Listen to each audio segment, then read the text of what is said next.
Something that doesn't get discussed nearly enough when people are discussing politics, what their political beliefs are, what they think's wrong with the whatever the current political administration is doing.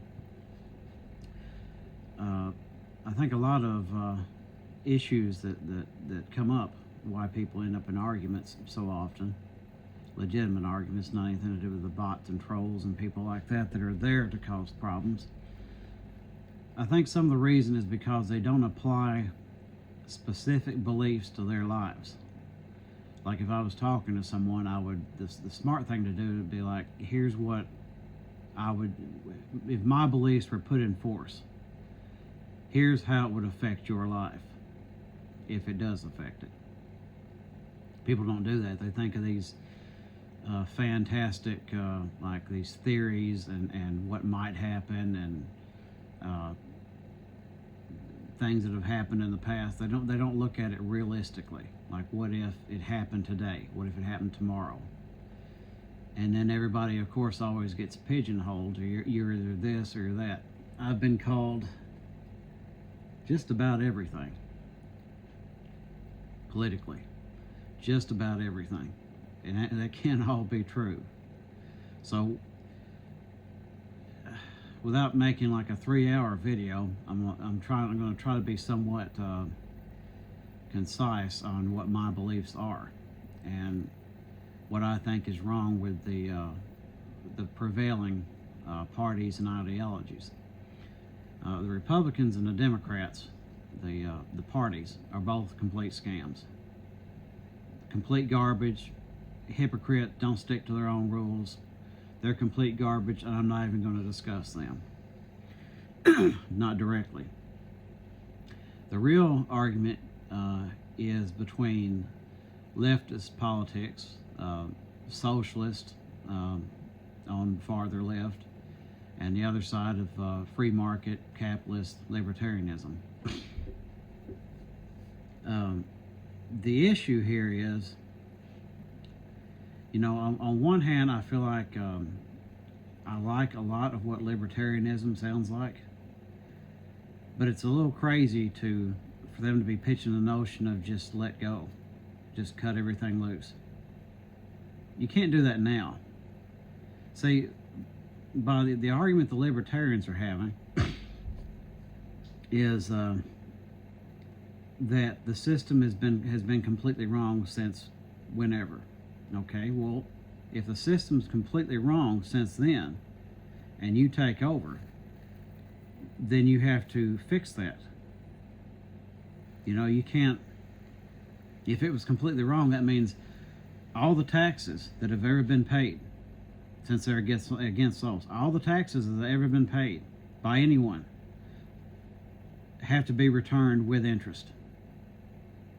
Simple logic. If you're going to do libertarianism, that's what you got to do. Every person that has been worked without pay, so you know what that would include. They don't like the sound of that. You've got to fix all that. The ironic part in starting libertarianism, if you do it correctly, the first thing you have to do is pretty much redistribute wealth. Kind of fumbled that word there, but you get the idea. First thing you've got to do. I mean, this is stolen land in the first place. What do you do about that? It doesn't hold up. But let's just say you could get past that. Okay? The way the system is set up, and I don't know what kind of other sort of fantastical ideas they might have that I'm not aware of, but without fear and deprivation, and even seeing the consequences of not being part of the system, capitalism can't make it. I mean, think about it. If people did what they want to do, and I mean work, I'm not talking about people being lazy just sitting on a couch their whole lives. If people did what they wanted to do, how many people would be working fast food? How many people would be in the factories? And that kind of sort of connects to my beliefs Whereas I do have a lot of what I would consider to be libertarian beliefs, because I believe in fixing that. I believe in the repayments. I believe in reparations. Uh,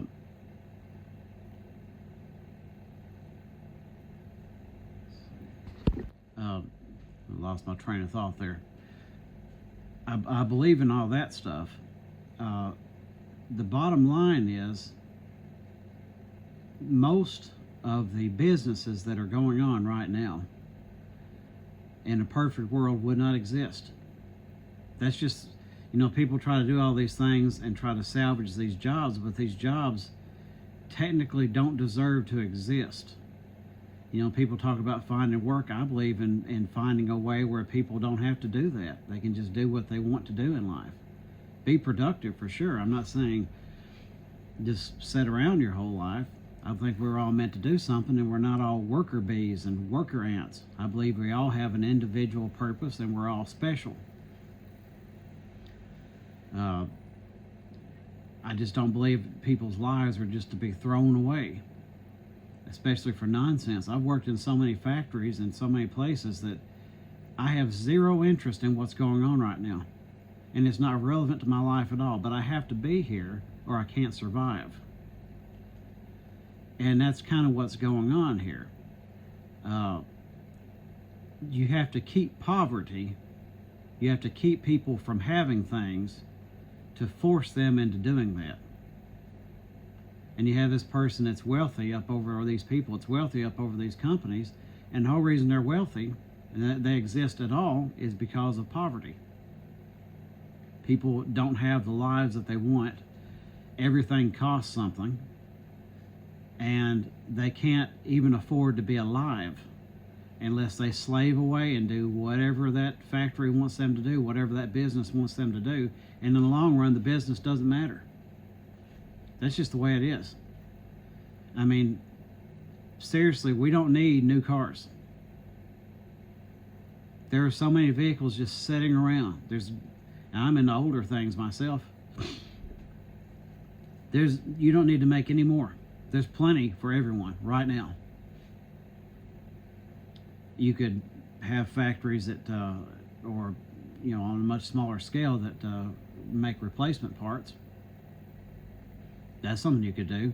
As a matter of fact, if they kept the vehicles simpler, you could more easily use robots to make them. It's kind of funny, they kind of step on their own feet there. On one hand, they want to have no workers and have machines building machines, but then they keep making the vehicles so complicated that you have to have people there, because every machine's got to be super specialized. Whereas if they kept it simple, like the older vehicles, they could probably do that. And that sort of plugs into my ideas. Use the technology so people have to do less labor and they can enjoy their lives. But that's an important thing to concentrate on right there. What's really going on? Capitalism, where people pitch it as freedom, it's not. It can't be. It won't make it. If you have a factory set up someplace remote, doesn't have a whole lot of people, low population, no other place is real close, and you fill it up with workers from that region, those limited people. Well, if that place pays them well enough, if they do well enough, their children might not have to work there. Well, who works there now? Capitalism is not there for you to succeed. You can't succeed. They keep trying to say that everyone can make it. Well, what if everyone does? It won't hold up. It'll eat itself. It's not logical. It's not a matter of being a leftist or anything like that. It's just simply not logical. It doesn't matter what you want to believe. It's not logical. If I have to slave and toil, I've got no kids now, but the way I've toiled, there's no way I would want my children to do that. I'd want them to appreciate and respect people who work. I'd want them to work, as long as it's something that's relevant to their lives. It's like with me, if I was wealthy, I'd do more work than what I'm doing now. I just wouldn't be working for someone else. I'd be working my land. I'd be working on my vehicles. I'd be doing all kinds of things for myself and for other people. I just wouldn't be in some nothing factory or some nothing fast food or wherever else that I've been in my life. Certainly wouldn't be pushing carts. So that's the whole point of it. They keep people broke. The whole point of it is there has to be, and these homeless people die on the street, people that suffer. This is part of the reason they don't want any kind of safety net for people like that. Because you, as the piston pumping away in the system, if you see there's a safety net, it's not scary enough. It's kind of like the whole George Carlin bit. The poor are there just to scare the crap out of the working class, which he kind of got his classes a little wrong there, but you get the idea. You need to see what's good for you if you don't work. So there doesn't need to be a safety net. There needs to be suffering. There needs to be blood. This system runs on blood. It runs on failure. It runs on deprivation. It runs on people not making it, because if you make it, you won't be a worker anymore. Kind of makes me think of a little bit in a Daily Show episode. I have no idea which one. Jon Stewart talking about Warren Buffett's maid. He makes a little joke about, of course, she also makes $1 million a year. And I immediately thought, I know he's just saying that as a joke, but it raises an interesting point. No, she doesn't. No amount of success a company has will really cause them to pay you that much more. It's really relative to how easily you can do without them. It's not how much they have. It's they have to keep you just poor enough to not be able to quit, to not be able to do something for yourself. And I just need more and more people to understand this, about what this system is. And they put these titles on it, and that way you get all these buzzwords and people are afraid to be this or be labeled that. Or it's as simple as this. This system, whatever you want to call it, is based on failure. It runs on you not making it. It runs on you working yourself to death. It runs on you getting sick, running into huge medical debt, maybe still having school debt from trying to do better for yourself, running into huge debts, and dying with your relatives, your next of kin, inheriting nothing but debt to keep the system, this feudal system, this modern feudal system going. And people still want to support that because they don't want to be called a leftist. They don't want to be called a socialist. And as I said, I've been called everything. Maybe it's the titles that are scaring people so bad. Because in a manner of speaking, I don't really consider myself to be a socialist. I kind of consider myself to be more libertarian. I'm certainly non-authoritarian, unless you have to be, of course, but I believe in being peaceful, unless you have to be something else. I'm not a pacifist, I'll say that. But that doesn't mean I believe in just being heavy-handed all the time, patrolling the streets and brutalizing people, like you know who. There's got to be some kind of softness on these names. There's got to be more of an understanding, more of a discussion, rather than just a title put over somebody's head and they're this, so don't listen to them. And far too few people are listening to people like me. There's a lot of great influencers, there's a lot of good political commentators, but such as I am, more people should be talking to me. Because I've been all over, I've talked to all kinds of people, I've worked all kinds of jobs, I've had varying amounts of money in the bank. I'd be a good person to talk to about this. And my beliefs are based on what I've seen, what works, what has been used against me, and what I can see obviously needs to change. It's not about being dependent on the government either. That's another thing they push on anyone who's not just fire and brimstone capitalist. It's not a matter of that. We're born onto this planet. This is another belief I have. We're born on this planet apparently having zero claim to it.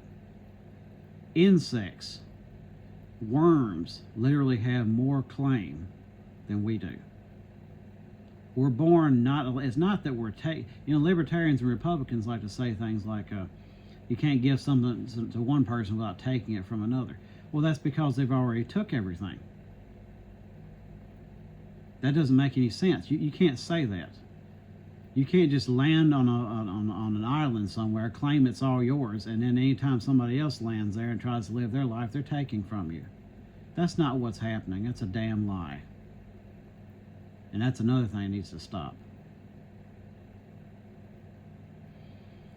If you don't want something taken from you, stop taking everything. People don't have a right to live.